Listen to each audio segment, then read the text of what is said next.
Switzerland, a land that seems to be crafted by nature with love, care, and perfection. Snow-covered mountains, crystal blue lakes, green valleys with tumbling waterfalls, and little wooden cottages dusted with snow, all of it together creates a picture that feels unreal.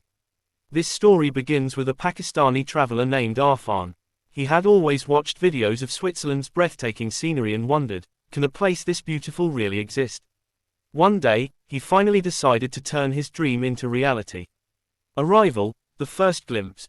As his plane landed in Zurich, the view from the window took his breath away. Mountain peaks shimmered like silver, and between them, tiny villages with smoke rising gently from chimneys looked straight out of a fairy tale. Lake Lucerne, a mirror of peace. His first stop was Lucerne. The famous Lake Lucerne was so clear that it looked like a mirror. Sitting by the shore, Arfaan watched the reflection of mountains gently move with the water. He whispered to himself, "Is this real or am I dreaming?" Mount Titlis touching the clouds. The next morning, he headed toward Mount Titlis. The cable car moved slowly upward. Below him were green fields, grazing cows with little bells, wooden cabins, and streams sparkling under the sun. When he reached the snowy peak, a cold breeze touched his face, fresh, pure, and full of life. Looking at the endless white landscape, he murmured, "Nature's beauty truly unmatched." Interlaken, the city between two lakes. His journey continued to Interlaken. On one side lay the deep blue Lake Thun, and on the other, the turquoise Lake Brienz. Behind the town stood three majestic giants, the Eiger, the Mönch, and the Jungfrau.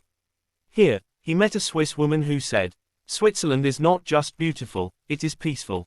Arfaan smiled and replied, "You're right, this place brings peace not just to the eyes, but to the soul."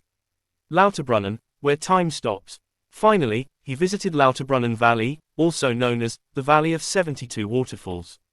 Every waterfall sounded like nature playing its own music. Arfaan lay down on the grass, watching the blue sky, snow-covered peaks, and falling water. For a moment, he felt that time had completely stopped. The moment of goodbye. 2 weeks later, as he prepared to return home, only one thought remained in his heart. Switzerland isn't just a country, it's a piece of heaven on earth. The lakes, the mountains, the valleys, the fresh air, and the gentle people, everything stayed alive inside him. And perhaps, it always will, because Switzerland is not a destination. It's a feeling.